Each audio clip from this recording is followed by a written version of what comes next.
Hello అండి. అందరూ ఎలా ఉన్నారు? బాగున్నారా? నేను కూడా చాలా చాలా బాగున్నాను. అండ్ మన ఛానెల్ 3000కి నియర్‌గా ఉందన్నమాట. ప్లీజ్ సబ్స్క్రైబ్ చేసుకొని సపోర్ట్ చేయండి. అండ్ ఈరోజు మన టాపిక్ వచ్చేసి స్క్రీన్ టైమ్ లేకపోయినా కూడా స్పీచ్ డిలే వచ్చే ఛాన్సెస్ అయితే ఉన్నాయన్నమాట. సో, అలాంటి కొన్ని రీజన్స్ గురించి మనం మాట్లాడుకోవాలి. నేను ఈ వీడియో చేయడానికి స్పెషల్లీ ఒక రీజన్ ఉంది.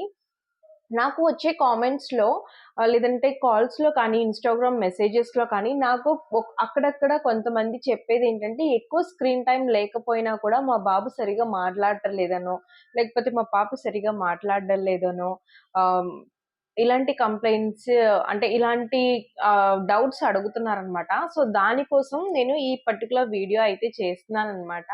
సో, స్క్రీన్ టైమ్ ఎక్కువ లేకపోయినా ఇప్పుడు నేను చెప్పబోయే కొన్ని రీజన్స్ వల్ల స్పీచ్ డిలే వచ్చే ఛాన్సెస్ అయితే ఉంటుందన్నమాట. ఇవి కొంచెం రేర్ కండిషన్స్.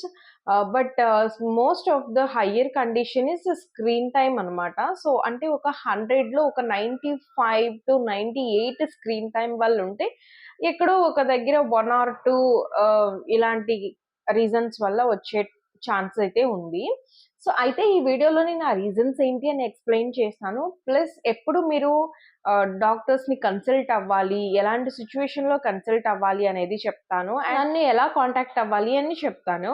సో, ఇంక లేట్ చేయకుండా వీడియోనైతే స్టార్ట్ చేద్దాం. బట్ ఇప్పటి వరకు సబ్స్క్రైబ్ చేసుకోని వాళ్ళందరూ ప్లీజ్ సబ్స్క్రైబ్ చేసుకోండి. బికాజ్ 82% మంది అసలు వీడియోస్ చూస్తున్నారు కానీ సబ్స్క్రైబ్ చేసుకోవట్లేదు. మీరు కొంచెం సబ్స్క్రైబ్ చేసుకొని ఒక లైక్ కొడితే నాకు చాలా హెల్ప్‌ఫుల్‌గా ఉంటది. అండ్ ఇంత మంచి ఇన్ఫర్మేషన్ చాలా మందికి రీచ్ అవుతుంది. చాలా పేరెంట్స్ సఫర్ అవుతూ ఉంటారు కదా!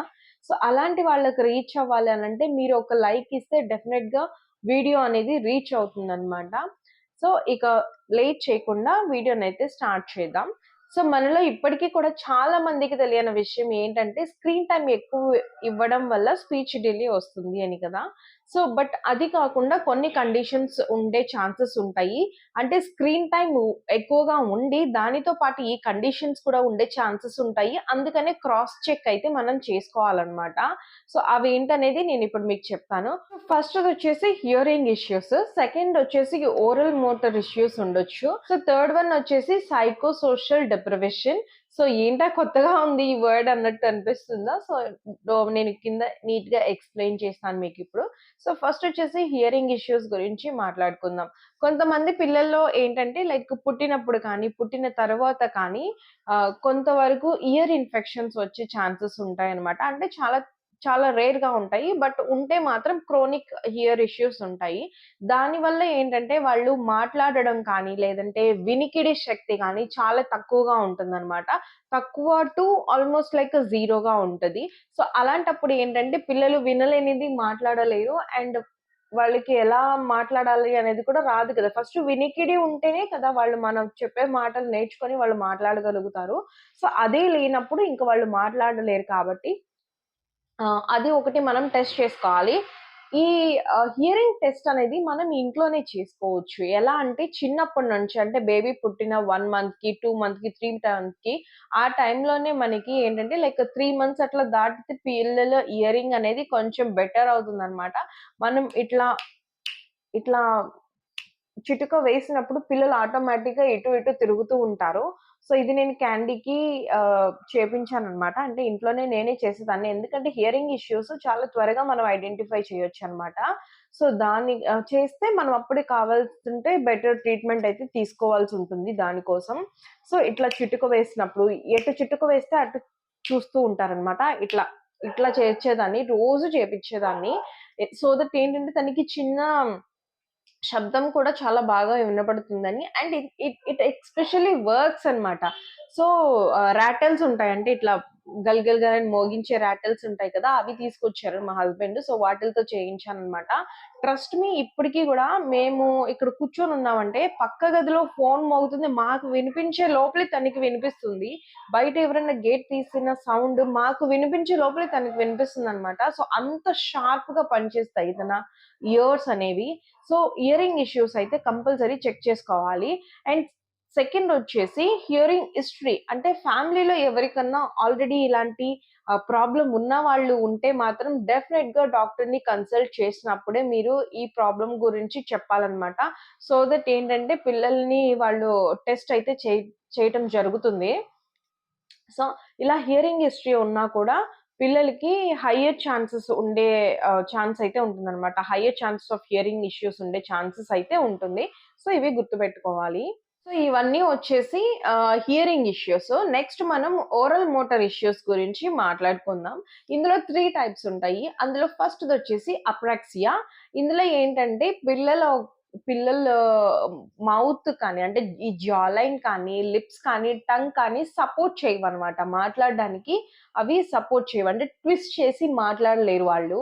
అండ్ ఈ 3 పార్ట్స్‌ని కూడా ఒకదానితో ఒకటి కోఆర్డినేట్, అంటే లిప్స్ కొన్ని సౌండ్స్ టంగ్‌తో చేయాల్సుంటుంది. కొన్ని లిప్ లిప్ క్లోజర్‌తోనో, లిప్ ఓపెన్‌తోనో చేయాల్సుంటుంది. అండ్ ఏ సౌండ్ చేయాలన్నా, ఏం మాట్లాడాలన్నా ఈ జా మూవ్‌మెంట్ అనేది బావుండాలి కాబట్టి, ఇవి 3 ఒకదానితో ఒకటి కోఆర్డినేట్ అవ్వలేక ఈ అప్రెక్సియా అనే ప్రాబ్లమ్ వస్తుందనమాట. సో, ఇలాంటి వాళ్ళకేంటంటే డెఫినిట్‌గా స్పీచ్ థెరపీ అయితే ఇప్పించాల్సుంటుంది. సో దట్ వాళ్ళేంటంటే అక్కడ టంగ్ రోలింగ్ కానీ, లిప్ క్లోజర్ అండ్ ఓపెన్ కానీ, ఈ జా మూవ్‌మెంట్స్ కానీ దానికి సంబంధించిన ఎక్సర్‌సైజెస్ అయితే చేపిస్తారు కాబట్టి, సో, డెఫినిట్‌గా వీళ్ళకి స్పీచ్ థెరపీ అయితే నీడెడ్ ఉంటుంది.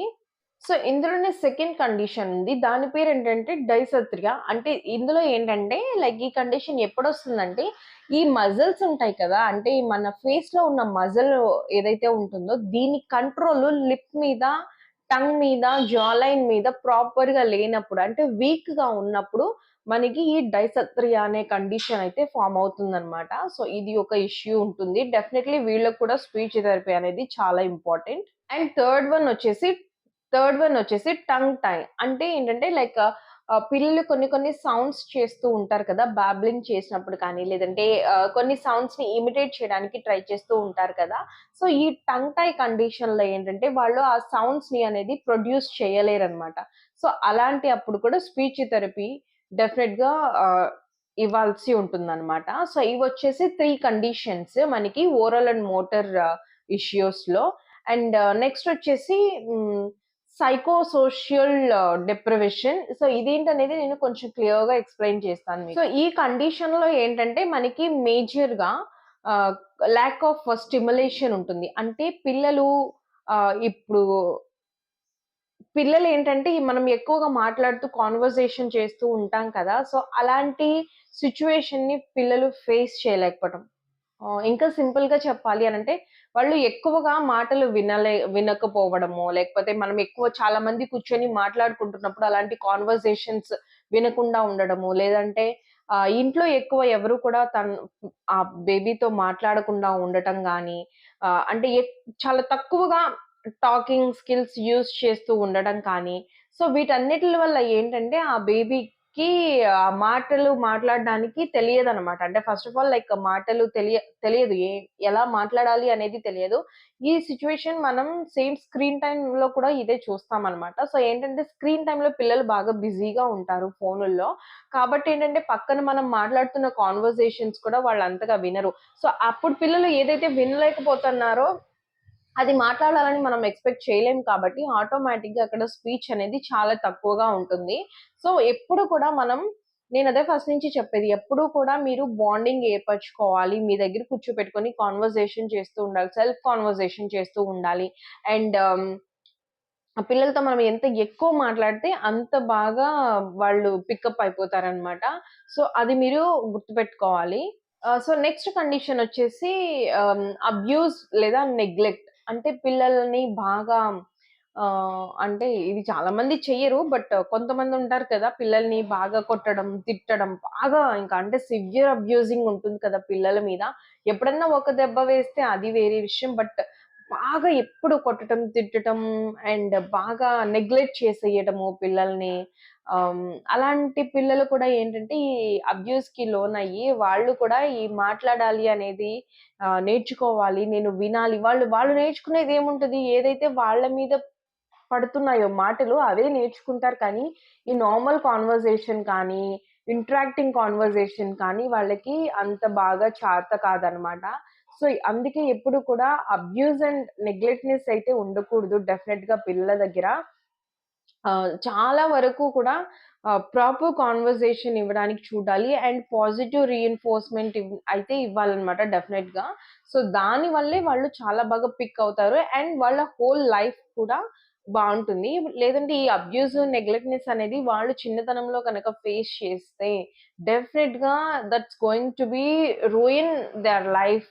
ఎలా అంటారా? ప్రతి స్టేజ్ ఆఫ్ లైఫ్‌లో కూడా ఆహ్, వాళ్ళు మాట్లాడే కన్వర్జేషన్స్ కూడా అట్లాగే అబ్యూజింగ్ టైప్‌గా అట్లా ఉంటాయి కాబట్టి, ఎవరు వాళ్ళతో ఉండడానికి కానీ, ఫ్రెండ్‌షిప్ చేయడానికి కానీ, even a partner after marriage ఉండడానికి కానీ, విడిపోవడానికి కానీ చాలా తక్కువ ఇంట్రెస్ట్ ఉంటుంది. దానివల్ల పార్ట్నరు, పిల్లలు మొత్తం అందరూ దూరం అయిపోయే సిట్యుయేషన్ వస్తుంది.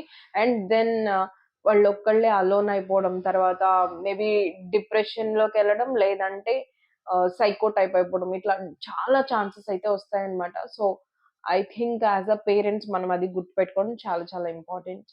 అండ్ థర్డ్ థింగ్ వచ్చేసి మనం పిల్లలకి మాట్లాడే ఛాన్స్ ఇవ్వకపోవడం అన్నమాట.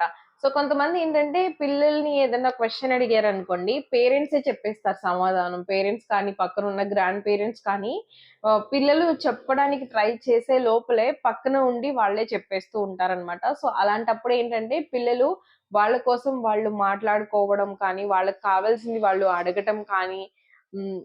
ఇలాంటివన్నీ మర్చిపోతూ ఉంటారనమాట.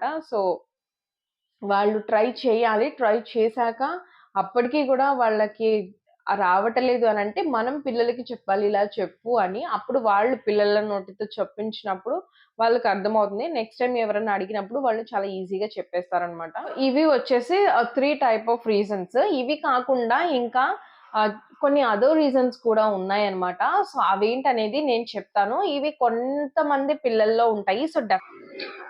సో, మనం లాస్ట్‌లో మాట్లాడుకున్నాం కదా! Psycho social కండిషన్‌ని. సో, దాంట్లో అయితే మాత్రం మనం ఇంట్లోనే ఇన్వెన్షన్ చేయొచ్చనమాట.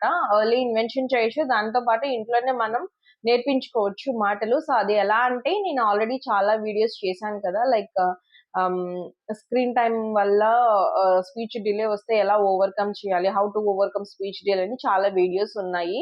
సో, ఆ వీడియోస్ మీరు గనక చెక్ చేస్తే అండ్ ఆ స్టెప్స్ గనక మీరు ఫాలో అవుతే డెఫినెట్‌గా మీరు ఆ థర్డ్ కండిషన్‌లో ఉన్న పిల్లలనైతే మాత్రం మనం కంప్లీట్‌గా నార్మల్ చేసుకోవచ్చు ఇంట్లోనే. బట్ హియరింగ్ ఇష్యూస్ ఉన్నా కూడా డాక్టర్ కన్సల్టేషన్ కావాలి.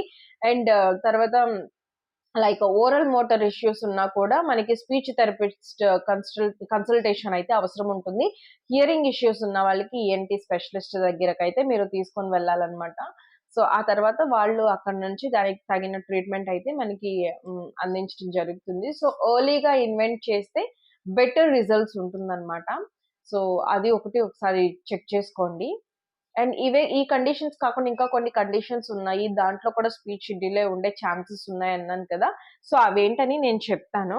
ఫస్ట్ వచ్చేసి ఆటిజం కండిషన్ అండి. సో, ఆటిజంలో ఉన్న పిల్లలు కూడా ఏంటంటే లైక్ మాట్లాడలేరు. వాళ్ళకి కూడా స్పీచ్ డిలే ఉంటుంది. Maybe that is because of వాళ్ళ బ్రెయిన్ డెవలప్‌మెంట్ అనేది నార్మల్ పిల్లలతో కంపేర్ చేస్తే చాలా చాలా తక్కువగా ఉంటుంది కాబట్టి సో, వాళ్ళకి రెగ్యులర్ కన్వర్జేషన్ అనేది కానీ డైలీ ఆహ్, ఆహ్, ఏదైతే వాళ్ళు చేసుకోవాల్సిన ఆహ్, బేసిక్ నీడ్స్ అయితే ఉంటాయి కదా! సో, అవి కూడా చేసుకోలేని సిట్యుయేషన్ ఉంటుందన్నమాట. సో, వాళ్ళకి ఆక్యుపేషనల్ థెరపీ అది ఇవ్వాల్సుంటుంది స్పీచ్ థెరపీతో పాటు. అండ్ ఎవరితో ఎక్కువగా ఇంటరాక్ట్ అవ్వకపోవడం, వాళ్ళల్లో వాళ్ళే ఉండడానికి ఇష్టపడుతూ ఉంటారు ఆటిస్టిక్ కిడ్స్. సో, అది కూడా ఒక రీజన్ ఉంటుంది. సో, ఎవరితో ఇంటరాక్ట్ అవ్వరు, కన్వర్జేషన్ అవ్వరు. సో, ఆటిస్టిక్ చిల్డ్రన్స్‌లో కూడా మనం స్పీచ్ డిలే చూడొచ్చు. తర్వాత సెరెబ్రల్ పాల్సీ, తర్వాత మస్కులర్ డైస్ట్రోఫీ, తర్వాత traumatic brain injury or cerebral folate deficiency. So, ఇవన్నీ కూడా అదర్ కండిషన్స్ అన్నమాట. సో, ఇలాంటి కండిషన్స్‌లో కూడా మనకి హ్మ్. ఏంటంటే స్పీచ్ డిలే ఉండే ఛాన్సెస్ ఉంటుంది. సో, వీటన్నిట్లికి ఏంటంటే డెఫినెట్‌గా మీరు డాక్టర్‌నయితే కన్సల్ట్ అవ్వాల్సిందే. సో, డాక్టర్‌ని కన్సల్ట్ అయితే మాత్రం లైక్ వాళ్ళు ప్రాపర్ ట్రీట్‌మెంట్ చేస్తారు. సో, అయితే ఇక్కడ మీరు ఇంకొక క్వెషన్ అడగొచ్చు. లైక్ ఎప్పుడు మనం వీటిని ఐడెంటిఫై చేయొచ్చు అంటే ఎప్పుడు డాక్టర్‌కి చూపించొచ్చు అంటే, సో, నార్మల్‌గా మైల్‌స్టోన్ ఎట్లా ఉంటదంటే ఏజ్ ఆఫ్ 1 ఇయర్‌కి పిల్లలు మామ, తాత, అత్త అని చెప్పాల్సుంటుందన్నమాట. డెఫినెట్‌గా దే హావ్ టు చెప్పాలి. అయితే మనకి లైక్ 1 ఇయర్ దాటింది. కొంతమంది పిల్లలకి కొంచెం మైల్‌స్టోన్ లేట్‌గా రీచ్ అవుతది. 1 ½ ఇయర్ అయినా కూడా చిన్న చిన్న సౌండ్స్ కూడా ప్రొడ్యూస్ చేయలేకపోవటం. ఇట్లా చిన్న చిన్న 2 లెటర్ వర్డ్స్ కూడా అత్త, మామ ఇట్లాంటి వర్డ్స్ కూడా చెప్పలేకపోవడము. ఐ కాంటాక్ట్ చాలా పూర్‌గా ఉండడము. వాళ్ళలో వాళ్ళే ఆడుకోవడము. ఎత్తుకుంటానికి ముందుకు వెళ్ళినప్పుడు చేతులిచ్చి దగ్గరికి రాకపోవడం. ఇట్లాంటి కండిషన్స్ మీరేదన్నా చూస్తే మాత్రం వెంటనే మీరు డాక్టర్‌నైతే కన్సల్ట్ చేయాల్సి ఉంటుంది. ఇంకా 2 ఇయర్స్ వచ్చాయి అయినా కూడా ఎలాంటి ఇది లేదంటే డెఫినిట్‌గా ఇంక అస్సలు నెగ్లెక్ట్ చేయకుండా డాక్టర్‌నైతే ముందు కన్సల్ట్ అవ్వాల్సుంటుంది. ఫస్ట్ మీరు పీడియాట్రిషియన్ దగ్గరికి వెళ్ళొచ్చు. లేదంటే సైకాలజిస్ట్ దగ్గరికైనా వెళ్ళొచ్చనమాట. మెయిన్‌లీ పిల్లలకి ముందు పీడియాట్రిషియన్‌కెళ్తాం కాబట్టి పీడియాట్రిషియన్ దగ్గరికి వెళ్ళొచ్చు. వాళ్ళ దగ్గర అండ్ మీరు హియరింగ్ ఇష్యూస్ చూస్తే ఈఎన్‌టీ దగ్గరికి వెళ్ళండి. పిల్లల స్పెషలిస్ట్ ఏదైనా కానీ ముందు పీడియాట్రిషియన్ దగ్గరికెళ్ళి దాని నుంచి మనకి ఒక పాత్ అనేది ఓపెన్ అవుతదనమాట. ఎక్కడికెళ్ళాలి? ఏం చేయాలి? అనేది. సో, అది ఒకటి గుర్తుపెట్టుకోండి. సో, తర్వాత నన్ను కాంటాక్ట్ అవ్వాలి అని అనుకున్న వాళ్ళు ప్లే స్టోర్‌లోకెళ్ళిపోయి కాల్ మీ ఫర్ యాప్ అని ఉంటుంది. దాన్ని డౌన్‌లోడ్ చేసుకొని అక్కడ క్రియేటివ్ మామ్ జే అనే మీరు గనక సెర్చ్ చేస్తే నా ప్రొఫైల్ ఓపెన్ అవుతది. అందులో నుంచి మీరు నన్నైతే కాల్ చేయొచ్చనమాట. అంటే మీకు మీరు చూసే సింప్టమ్స్ చాలా మంది నాకు చెప్తుందేంటంటే, నాకు భయమేస్తుంది. లైక్ ఇది ఆటిజమా లేదంటే స్పీచ్ డిలేనా అని. అలా నాకొచ్చిన కాల్స్‌లో కొంతమందికి నేను డాక్టర్‌ని కన్సల్ట్ అవ్వమని చెప్పాను. అండ్ కొంతమందికి స్పీచ్ డిలే అని ఐడెంటిఫై చేసి ఇంట్లోనే ఏం చేసుకోవాలి అనేది కూడా నేను చెప్పాననమాట. సో, ఇలాంటి డౌట్స్ మీకేదన్నా ఉన్నాయి, ఇంకా వేరే అదర్ డౌట్స్ ఉన్నాయి అని అనుకుంటే మాత్రం మీరు నాకైతే కాల్ చేసి మాట్లాడొచ్చు. అండ్ నన్ను ఇన్‌స్టాగ్రామ్‌లో కూడా ఫాలో అవ్వటం మర్చిపోకండి. నా ఐడీ వచ్చేసి క్రియేటివ్ మామ్స్ జే. ఇన్‌స్టాగ్రామ్ కూడా సేమ్ ఐడీ. సో, డెఫినిట్‌గా ఇన్‌స్టాగ్రామ్‌లో కూడా ఫాలో అవుతూ ఉండండి. ఎందుకంటే మంచి మంచి షార్ట్స్ నేను అక్కడ కూడా షేర్ చేస్తున్నాను కాబట్టి. సో, ఐ హోప్ మీకు ఈ వీడియో చాలా బాగా హెల్ప్ అవుతుందని నేను అనుకుంటున్నాను. ఇంకా మీకేదైనా అదర్ డౌట్స్ ఉంటే మాత్రం కింద డెఫినిట్‌గా కామెంట్ చేయడం మాత్రం మర్చిపోకండి. ఎందుకంటే మీరు అడిగే ఆ ఒక్క డౌట్ ఎంతోమంది పేరెంట్స్ మనసులో ఉండే ఆ ఒక ఏమంటారు? ఆ ఒక ప్రాబ్లమ్ అయ్యుండొచ్చు. లేదంటే ఎంతోమంది పేరెంట్స్‌కి కూడా సిమిలర్ డౌట్ ఉండొచ్చు. So, feel free to right the comment. అంటే కింద కామెంట్ రాస్తే చాలా చాలా మంది పేరెంట్స్‌కి కూడా హెల్ప్ అవుతుంది కాబట్టి. సో, అండ్ ప్లీజ్ అండి చాలా మంది నా వీడియోస్ చూస్తున్నారు. అంటే ఆల్‌మోస్ట్ లైక్ 85% నాట్ సబ్‌స్క్రైబింగ్ చూస్తున్నారు కొత్త వాళ్ళు వచ్చి. బట్ సబ్‌స్క్రైబ్ చేసుకోవట్లేదు. ప్లీజ్ సబ్‌స్క్రైబ్ చేసుకోండి. అండ్ ఇంకా చాలా మంచి వీడియోస్ అయితే నేను షేర్ చేస్తూ ఉంటాను. అండ్ నెక్స్ట్ వీడియోలో మళ్ళీ కలుద్దాం. Until then bye.